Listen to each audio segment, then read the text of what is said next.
Good morning to all of you. आज हम लोग जो भारत के भौतिक प्रदेश के अध्ययन कर रहे थे, तो उसी में जो अगला टॉपिक है जो प्रायद्वीपीय भारत का पठार, उसको हम लोग आज देखेंगे। इसके पहले हम लोग दो सेक्शन देख चुके हैं, जिसमें उत्तर पर्वतीय प्रदेश और उत्तर भारत का विशाल मैदान के संदर्भ में पढ़ चुके हैं। ठीक है, आज हम लोग देखेंगे भारत का पर्वतीय पठार।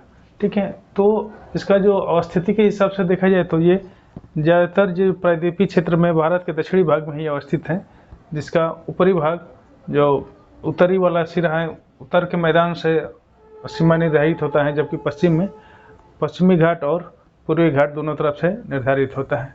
ठीक है, इसका जैसे कि हम लोग जानते हैं कि जो भारत का जो तीनों भौतिक प्रदेश है उसमें सर्वाधिक बड़ा यही भाग है। ठीक है, अर्थात इसका जो क्षेत्रफल है वो 16 लाख वर्ग किलोमीटर इसका क्षेत्रफल है। ठीक है, और जो इसकी औसत ऊंचाई है लगभग 400 मीटर से लेकर के और 900 मीटर के बीच में इसका औसत ऊंचाई है। ठीक है, ये पश्चिम में अरावली से लेकर के और इधर मेघालय पठार या शिलांग पठार के तक विस्तृत है यहाँ पे। ठीक है, इसकी लंबाई लगभग यहाँ से 1600 किलोमीटर है, जबकि पश्चिमी भाग में इसका लंबाई 1400 किलोमीटर है। ठीक है, इसका ढलान है लगभग पश्चिम से पूरब की तरफ है और इधर लगभग पश्चिम से उत्तर पूर्व की तरफ है। ठीक है, अब हम लोग देखते हैं कि जो पूरे प्रायद्वीपीय भारत का पठार है, इसको मुख्य रूप से दो भागों में विभाजित किया जाता है। जो उत्तर का भाग होता है, जो मध्यवर्ती उच्च भूमि बोला जाता है या केंद्रीय उच्च भूमि के नाम से जानते हैं, जबकि नीचे का भाग है दक्षिण का जो पठार, दक्कन का पठार के नाम से जानते हैं। ठीक है, और इसको जो विभाजित करने वाला रेखा है यह विंध्याचल पर्वत और सतपुड़ा पर्वत के द्वारा विभाजित किया जाता है। ठीक है, जैसे कि विंध्याचल पर्वत यहाँ से लेकर के पश्चिम में लेकर के और आगे नागपुर पठार तक ये विस्तृत है।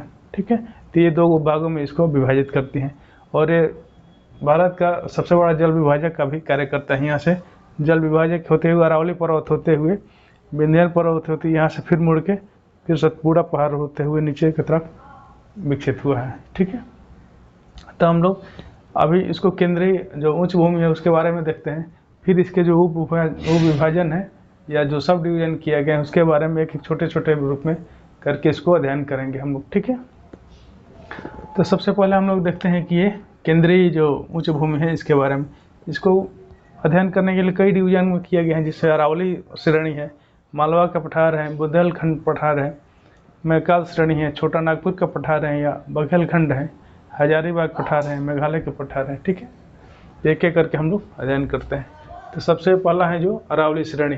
जैसे कि हम लोग जानते हैं कि ये प्राचीन मोरदार पर्वत के नाम से जाना जाता है। ठीक है, ये लगभग कैलिडोनियन युग में इसका विकास हुआ था। ये मोरदार था, लेकिन धीरे धीरे ये अपरदित होते होते काफ़ी इसका छोटा भाग रह गया है, जिसे जो डेविस के पर्जन्य चक्र में हम लोग पढ़ते हैं कि जो संप्राय मैदान सबसे लास्ट में जो बनता है उसमें एक मोनार्ड नग है, तो ये मोनार्ड नग के रूप में ही ये विकसित है। ठीक है, तो ये अरावली पर्वत अभी इसके कई भागों में डिवीजन है इसका। जो नीचे वाला भाग में थोड़ा सा दक्षिण का भाग काफ़ी चौड़ा है, इस पर यहाँ पे जरगा पहाड़ी के नाम से जानते हैं यहाँ पर। ठीक है, इसके बाद से मारवाड़ पहाड़ी के नाम से जानते हैं, इसके पश्चात ये उदयपुर के पास हर्षनाथ पहाड़ी के नाम से जानते हैं, जबकि ये दिल्ली तक यह है। ये दिल्ली के पास इसको दिल्ली रिज या रायसीना रेंज के नाम से जानते हैं। ठीक है, रायसीना रेंज, ये इसकी जो लंबाई है पालनपुर से लेकर दिल्ली तक लगभग 800 किलोमीटर है। ठीक है, यहाँ तक गई है। इसके पास जो माउंट आबू है, इसके जो अरावली पर्वत के सर्वोच्च शिखर है, जो कि इसके दक्षिणी भाग में अवस्थित है। ठीक है, इसके पश्चात आता है मालवा का पठार। ये मालवा का पठार लगभग काली मृदा से या जो ज्वालामुखी उद्गार से बने हुए जो मालवा था उसके द्वारा ये निक्षेपण से बना हुआ है, अर्थात इस क्षेत्र में लगभग काली मिट्टी ही ज़्यादातर पाई जाती है। ये कई नदियों द्वारा ये काफ़ी अपरदित कर दिया गया है, जिसमें चंबल नदी है, बेतवा है, काली सिंध नदी है। ठीक है, इसके द्वारा ये काफ़ी अपरदित कर दिया गया है। इसमें गुली इरोजन सबसे ज़्यादा होता है, जैसे हम लोग जो भौतिक भूगोल में पढ़े होंगे गुली इरोजन या रिल इरोजन। ठीक है, इसके द्वारा इसमें बीच बीच में काफ़ी इतने खड्ड बना दिए गए हैं, तो बेडलैंड टोपोग्राफी के रूप में विकसित हो गया है।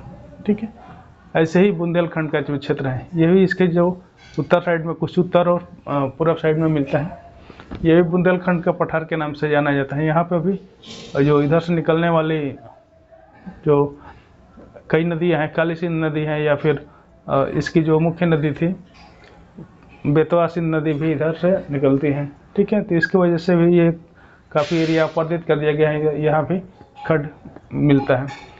ये यहाँ पे जो आर्कियन चट्टान के द्वारा ये जो निक्षेपित जो भाग है नीचे वाला भाग में आर्कियन चट्टान नीस या ग्रेनाइट नीस मिलता है, तो ये बुंदेलखंड नीस के नाम से भी इस क्षेत्र में जानते हैं। ठीक है, इधर से चंबल नदी निकल कर कोई इस साइड में काफ़ी अपर्दन का कार्य की है, और ये ऊपर वाला सीमा जमुना जो नदी से विभाजित होता है। ठीक है, अब ये है, इसके पश्चात विंध्य पर्वत है, यहाँ से लेकर के गुजरात में विंध्य पर्वत लेकर के ये आगे तक ये नागपुर पठार तक ये फैला हुआ है, जिसका जो विस्तार है 21 डिग्री उत्तरी अक्षांश से 24 डिग्री उत्तरी अक्षांश के बीच में। ठीक है, इसके बीच में यहाँ से लेकर ये भांडेर पठार इसी का भाग है, भांडेर कैमूर रेंज, ठीक है, होते हुए यहाँ तक गया है। ठीक है, इसके पश्चात जो इसके दक्षिण का भाग है बघेलखंड के नाम से जाना जाता है, ये बघेलखंड पठार है ये भी। ठीक है, जो कैमूर रेंज और मैकाल रेंज के बीच में ये मिलता है। तो यहाँ पे भी कई नदियाँ, यहाँ पे सोन नदी यहाँ से निकल करके इसके उत्तर होते हुए आगे जा कर के पटना के पास गंगा नदी में मिल जाती है। ठीक है, ये मैकाल रेंज है, इसी का जो सतपुड़ा रेंज है इसी का अगला भाग है। ठीक है, सतपुड़ा रेंज जैसे जानते हैं कि ये बीच में जो नर्मदा नदी है जो कि एक भ्रंश घाटी में इसको प्रवाहित होती है। ठीक है, इसका जो ढलान है पश्चिम से पूरब से पश्चिम की तरफ है, आके अरब सागर में या खंबात की खाड़ी में यहाँ पे गिरती है। ठीक है, ये पूरा भाग अरब सागर का क्षेत्र है, और यहाँ से जो तापी नदी है ये भी भ्रंश के में ही बहती है। ठीक है, भ्रंश में बहती है, और बीच वाला भाग है एक उत्थित स्थलखंड के रूप में हो गया है, तो ये स्थलखंड के रूप में वो सतपुड़ा पर्वत नाम से जाना जाता है इसको। ठीक है, जैसे कि हम लोग पढ़े होंगे जो भौतिक भूगोल में, उसमें वहाँ पे ग्राबेन होस्ट या रिफ्ट घाटी का नाम जानते हैं, तो वैसे ही ये भी रिफ्ट घाटी है, भ्रंश घाटी है। ठीक है, और ये जो पर्वत है जो भ्रंशोत पर्वत के से रूप में जाना जाता है सतपुड़ा पर्वत, और ये आगे तक भी काफ़ी विस्तृत है। कई इसमें महादेव श्रेणी है, गाविलगढ़ श्रेणी है, महादेव श्रेणी है। ठीक है, और इस जो सतपुड़ा पहाड़ है इसका जो सर्वोच्च चोटी है इसको धूपगढ़ के नाम से जानते हैं, जो कि यहाँ पे अवस्थित है। ठीक है, सतपुड़ा पर्वत का सबसे सर्वोच्च चोटी धूपगढ़ है, और जो छोटी श्रेणियाँ यहाँ पे गाविलगढ़ हैं, फिर महादेव श्रेणी भी आगे हैं। ठीक है, आगे जाकर मैकाल श्रेणी में मिल जाती हैं। ये मैकाल श्रेणी है, यहाँ पे मैकाल श्रेणी के जो सर्वोच्च जो शिखर है वो अमरकंटक के नाम से जानते हैं, और यहीं से 3 नदियों का विकास हुआ जो कि 3 दिशा में प्रवाहित होती हैं। एक नदी इधर महानदी है निकल जाती हैं, इधर नर्मदा नदी आ जाती है पश्चिम साइड में, और यहाँ से सोन नदी उत्तर की तरफ प्रवाहित होती है। ठीक है, ये काफ़ी इम्पोर्टेंट पॉइंट है, यहाँ पे ध्यान रखिएगा, अक्सर पूछा जाता है क्वेश्चन। तो यहाँ से मैकाल श्रेणी जो कि ये कुछ भाग इसके छत्तीसगढ़ में पड़ता है। इसके पश्चात आता है और ये छोटा नागपुर का पठार, इसको नाम से जानते हैं। ये छोटा नागपुर का पठार लगभग इसका जो क्षेत्रफल है लगभग 87,293 किलोमीटर वर्ग किलोमीटर है। ठीक है, इसका छोटा नागपुर पठार का ये जो ज़्यादातर ये झारखंड एरिया में पाया जाता है, जिसमें जो कई ज़िले हैं, जिसमें सिंहभूम जिला है, पलामू जिला है, धनबाद जिला है, सिंहभूम जिला है, हजारीबाग है। ठीक है, और जो पुरुलिया जिला है यहाँ पे पश्चिमी बंगाल का है जिला। ठीक है, पुरुलिया जिला मिलता है। ठीक है, ये जो पठार को गंभीर पठार नाम, अग्र गंभीर पठार के नाम से जानते हैं। ठीक है, ये जो नागपुर का पठार है कई बार जो उत्थित भूखंड इसमें मिलता है। ठीक है, जैसे हम लोग जानते हैं कि नॉन में जो डेविस का प्रदन चक्र में हम लोग पढ़े होंगे कि कई बार जो संप्राय मैदान है उत्थित कई बार मिलता है। ठीक है, तो वो इस प्रकार का जो संप्रदाय में 2-3 संप्राय मैदान यहाँ पे मिलता है। ठीक है, जो बीच में नॉन मेस आ जाता है, नॉन मेस के कारण से कई बार निर्माण होता है, जो अपर्दन चक्र के बीच में व्यवधान आ जाता है, फिर से नदियाँ फिर से शुरुआत कर देती हैं, युवा अवस्था से शुरुआत होने लगती है, फिर धीरे धीरे कई उसमें भूखंडों का विकास हो जाता है। ठीक है, तो इस प्रकार का इसमें यहाँ पर पठार में देखने को मिलता है। ये खनिज से काफ़ी भरपूर ये है। छोटा नागपुर पठार ये खनिज से काफ़ी भरपूर है और इसमें यहाँ पे जो गोंडवाना लैंड के शैलें भी पाई जाती हैं, जिसके कारण यहाँ पे जो कोयला क्षेत्र के लिए काफ़ी प्रसिद्ध है। यहाँ से जो दामोदर नदी निकलती है ये भी एक भ्रंश घाटी में ही प्रवाहित होती है और इसमें भी जो कोयला काफ़ी ये क्षेत्र मिलता है। ठीक है, ये जो यहाँ से निकलते हैं वो दामोदर घाटी, इसके उत्तर भाग में वाला भाग है हजारीबाग के नाम से जानते हैं, जबकि दक्षिण वाला भाग को नागपुर पठार के नाम से जानते हैं। ठीक है, और यहीं पे जो हजारीबाग पठार है इसके जो जस्ट उत्तर में कोडरमा पठार भी अवस्थित है। ठीक है, और जो नागपुर के नीचे के जो पठार है ये भी जो रांची पठार के नाम से जाना जाता है यहाँ पे। ठीक है, और ये यहाँ पे है जो उड़ीसा में गढ़जात पठार पहाड़ी है। ठीक है, यहाँ गढ़जात एक तरह से श्रेणी है। ठीक है, और यहीं से जो स्वर्ण रेखा नदी भी निकलती है। स्वर्ण रेखा यहाँ पे यहीं पे जो जमशेदपुर टाटा स्टील प्लांट है यहीं पे अवस्थित है। यहाँ पे जो सर्वोच्च इसकी चोटी है और वो मलाईगिरी नाम से जाना जाता है। ठीक है, यहाँ पे ये देखते हैं मलाईगिरी नाम से इसको जाना जाता है। अब हम लोग देखते हैं कि अब मेघालय पठार इसमें बचा हुआ है। मेघालय पठार या इसको शिलांग पठार के नाम से जानते हैं। जैसे कि ये मेघालय राज्य में है और ये इसी भाग का जो प्रायद्वीपीय पठार है इसी का पार्ट है। बीच में इसको धंस जाने की वजह से, गैप हो जाने के वजह से इसका जो पार्ट अलग हो गया। इसको मालदा गैप के भी नाम से जानते हैं या फिर राजमहल गारो गैप के भी नाम से जानते हैं। और यहाँ के जो गैप हो गया बीच में, ये नदियाँ हैं, नदियों के द्वारा लाए गए जो अवसाद हैं, अवसादों को निक्षेपण से ये भर गया है। ठीक है, ये काफ़ी निम्न भूमि है, इस पर भी जो गंगा और सहायक नदियों द्वारा यहाँ पे प्रवाहित होती हैं। तो ये जो मेघालय पठार है 3 छोटे छोटे श्रेणियों में बटा है, जिसमें पहले गारो है, बीच में खासी है और तीसरा जयंतिया पहाड़ी है। ठीक है, और यहीं पे जो विश्व का सर्वाधिक जो वर्षा का क्षेत्र है मासिन राम है, तो ये यहीं पर अवस्थित है। ठीक है, चेरापूंजी भी इसी भाग में, दक्षिणी भाग में लगभग अवस्थित है। और ये जो इसका उत्तर जो दक्षिण का पठार है यहाँ पे मेघालय पठार, उसको शिलांग पठार के नाम से भी जानते हैं। और इसका जो पूर्वी भाग है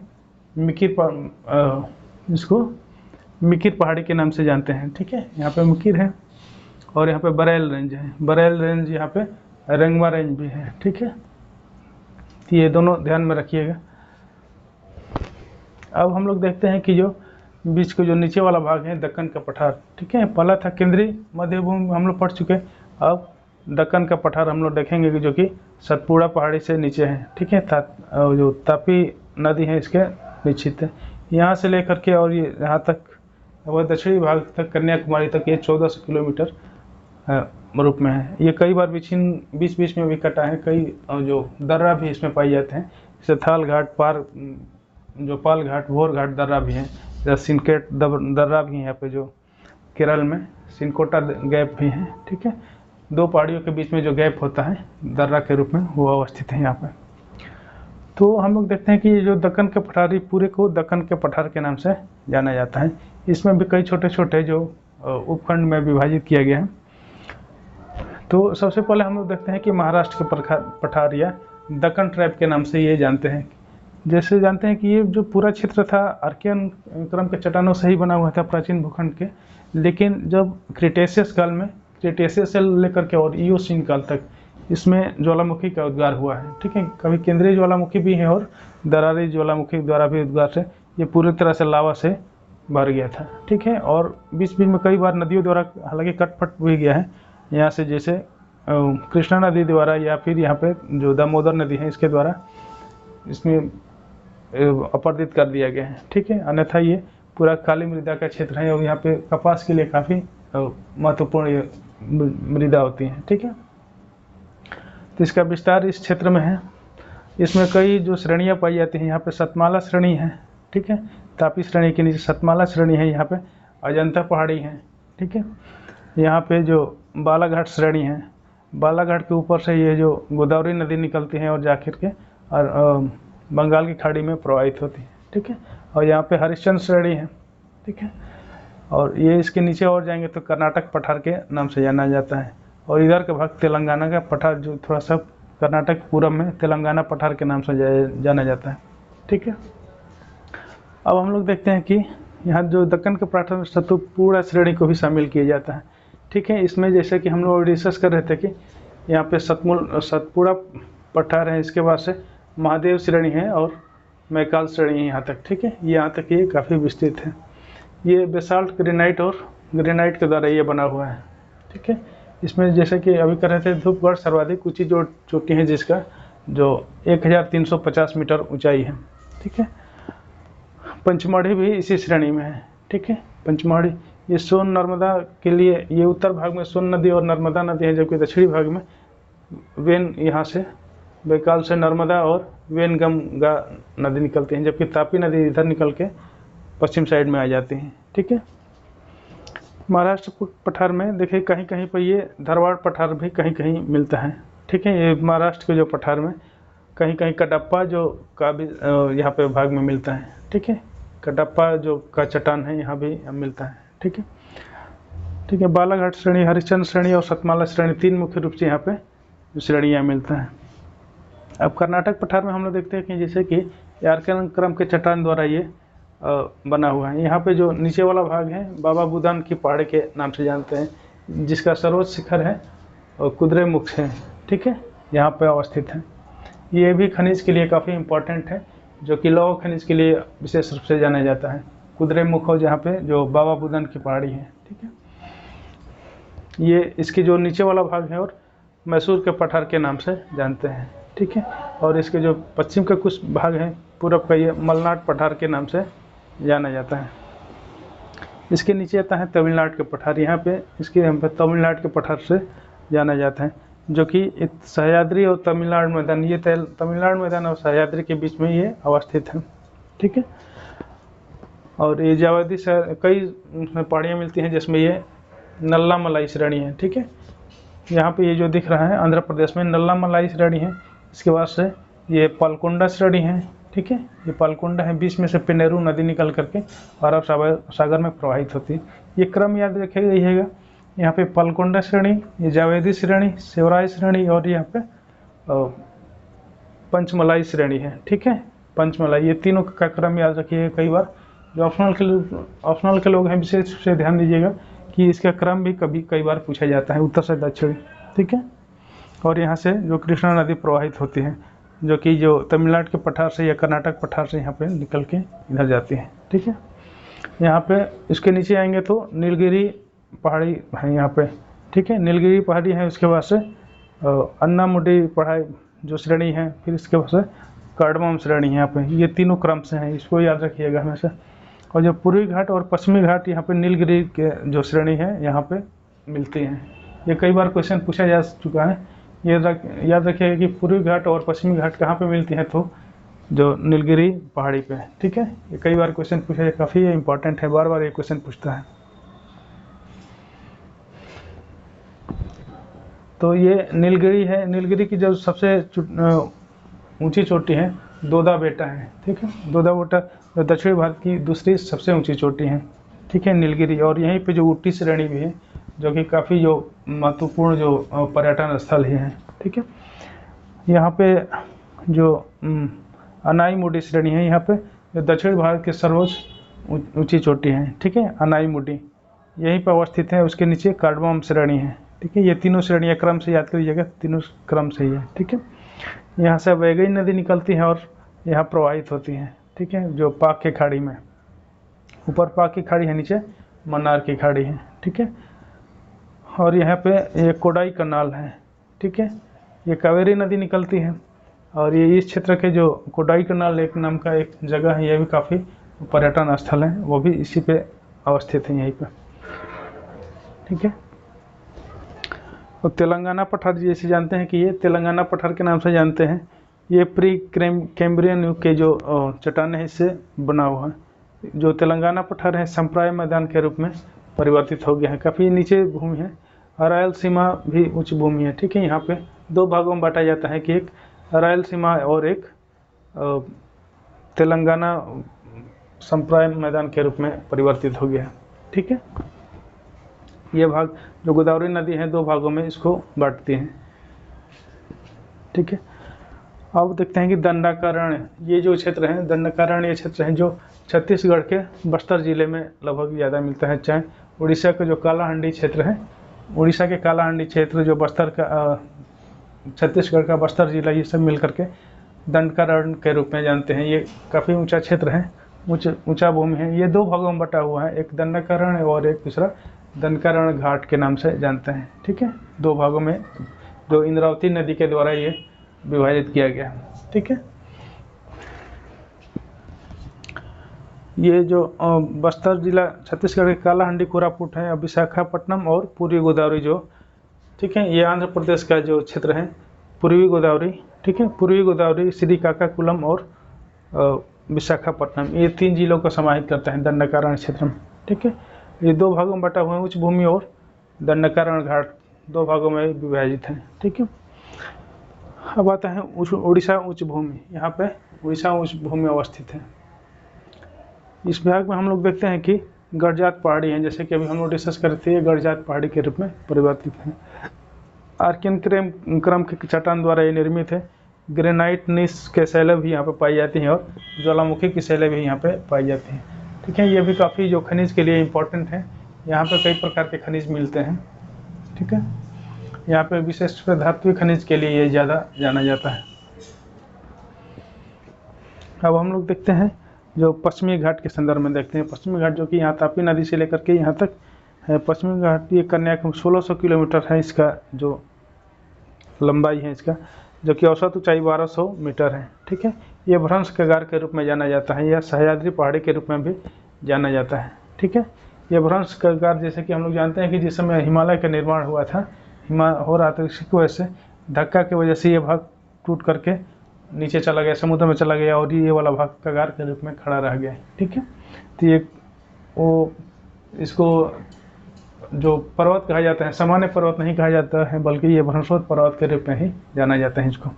ठीक है, यहाँ पे कलसुबाई और कुद्रेमुख। ठीक है, ये कलसुबाई यहाँ पे जो सबसे ऊंची चोटी है यहाँ का, कुद्रेमुख भी है। ठीक है, दोदाबोटा कार्डमम के पहाड़ी, जैसे कि हम लोग जानते हैं। और पूर्वी घाट देखते हैं हम लोग, पूर्वी घाट यहाँ से यहाँ तक। ठीक है, ये भाग जो तटीय क्षेत्र है, यहाँ पे उत्कल तट के नाम से जानते हैं हम लोग। इसके बाद से उत्तरी सरकार है, इसके बाद से कोरोमंडल तट इसके नाम से जाना जाता है। ये है तो महेंद्रगिरी नाम के चोटी है यहाँ पे। ठीक है, जो उड़ीसा क्षेत्र के नीचे दक्षिण भाग में है। ठीक है, और ये गोदावरी नदी यहाँ से जा करके और बंगाल की खाड़ी में यहाँ पे ड्रेन करती है। यहाँ पे नल्लामलाई जावेदी श्रेणी, जैसे कि अभी हम लोग देख रहे थे, जो पूर्वी घाट की सर्वोच्च ऊंची चोटी है विशाखापट्टनम चोटी है, जिसका जो ऊंचाई है 1680 मीटर है। ठीक है, सर्वोच्च चोटी है। महेंद्रगिरी नाम से भी एक यहाँ पे महेंद्रगिरी ये चोटी है। ठीक है, जिसका जो ऊंचाई है 1501 मीटर है। ये सेकेंड हाईएस्ट चोटी है, पूर्वी घाट की सेकेंड हाईएस्ट चोटी महेंद्रगिरी है। ठीक है, और बीच में कई यहाँ पे नदियों द्वारा विखंडित किया गया है। महानदी बेसिन के रूप में जाना जाता है, या फिर इस क्षेत्र में गोदावरी बेसिन के भी नाम से जाना जाता है। ठीक है, ये क्षेत्र काफ़ी निम्न हो चुका है, नीचे वाला भाग है, जबकि हम लोग यहाँ पे पठारी क्षेत्र के संदर्भ में भी डिस्कस कर रहे थे। ठीक है, कर्नाटक पठार। ठीक है, ये मैसूर पठार, अमरनाथ पठार यहाँ पे जैसे जाना गया है कि मैसूर पठार के नाम से दक्षिण भाग वाले जानते हैं। ठीक है, ये कोयम्बटूर उच्च भूमि यहाँ पे मिलती है। ठीक है, तो ये रहा उत्तर जो प्रायद्वीपीय पठार। ठीक है, ये उम्मीद करता हूँ कि सब कुछ अच्छे समझ में आ गया होगा। यदि कहीं कन्फ्यूजन होगा तो फिर कमेंट बॉक्स में दीजिएगा। ठीक है, या डाउट होगा तो। ठीक है, इसके अतिरिक्त अन्य कोई भी क्वेश्चन होगा तो कमेंट बॉक्स में दीजिएगा। ठीक है, तो आज के लिए यहीं तक रहने देते हैं। धन्यवाद।